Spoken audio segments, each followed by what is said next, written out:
Taste the Daily. கிறிஸ்துவ பாடல்களை கர்நாடக இசையில் பாடி அனைவரையும் தங்கள் பக்கம் திரும்பி பார்க்க வைத்துள்ளது இசைக்குழு ஒன்று. அது குறித்த ஒரு செய்தி தொகுப்பை பார்க்கலாம்.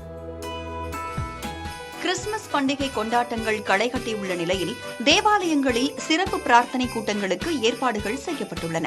கிறிஸ்துமஸ் பண்டிகையை முன்னிட்டு அனைத்து தேவாலயங்களிலும் இயேசு கிறிஸ்துவின் பிறப்பு குறித்த பாடல்கள், நாடகங்களை அரங்கேற்றப்படுவது வழக்கம். அந்த வகையில் சென்னை ஐனாவரத்தில் உள்ள தமிழ் பாப்டிஸ்ட் தேவாலயத்தில் லிம்சாஸ் இசைக்குழுவினர் கிறிஸ்து பிறப்பு குறித்த பாடிய பாடல்கள் அனைவரின் கவனத்தையும் ஈர்த்துள்ளன.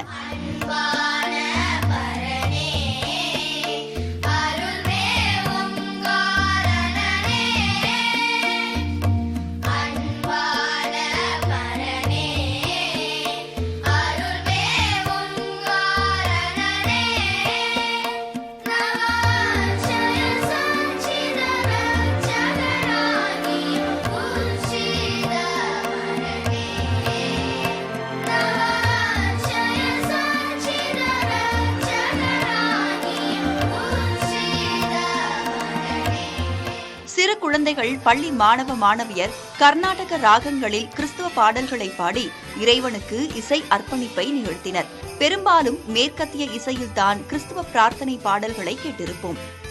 ஆனால் அதை கர்நாடக இசைபாணியில் பாடி இயேசு கிறிஸ்துவுக்கு இசை அர்ப்பணிப்பை நிகழ்த்தியுள்ளனர் இந்த தமிழ் பிள்ளைகள்.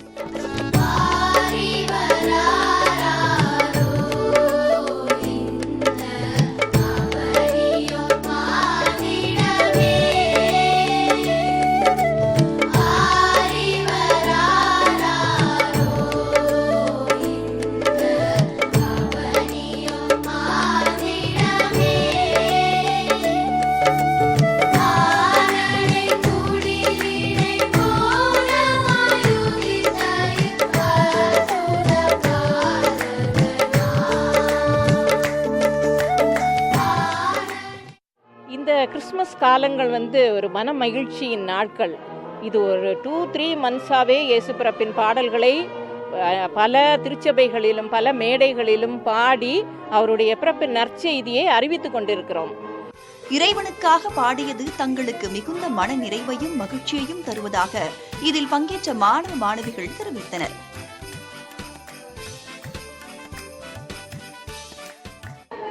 அண்ணாத்துக்கு கிளாஸில் நான் வந்திருக்கேன். அண்ணாச்சி சூப்பராக சொல்லி தர்றாங்க. தேங்க்யூ. என் பேர் ஹேனா ஜாய். நான் என்னோடய 6th ஏஜ்லேருந்து லிம்சாஸ் படிக்கிறேன். என்னோடய காடோட நேமை ப்ரேஸ் பண்ண படிக்கிறேன். எனக்கு லிம்சாஸில் படிக்க ரொம்ப பெருமையாக இருக்குது. ஃபர்ஸ்ட் எனக்கு கர்நாடிக் மியூசிக் பிடிக்காது, ஏன்னா எனக்கு புரியாது எதுவுமே.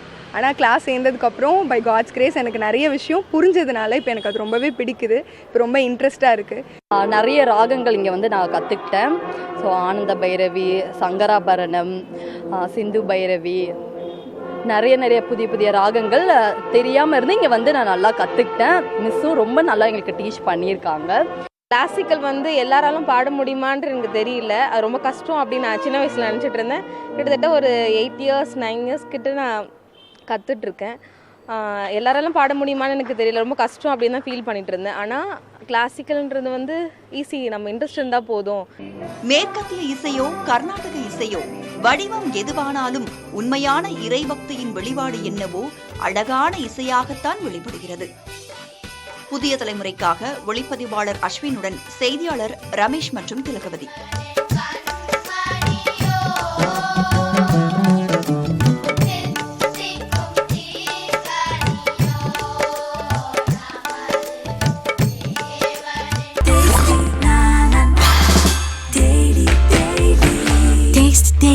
Taste the Daily.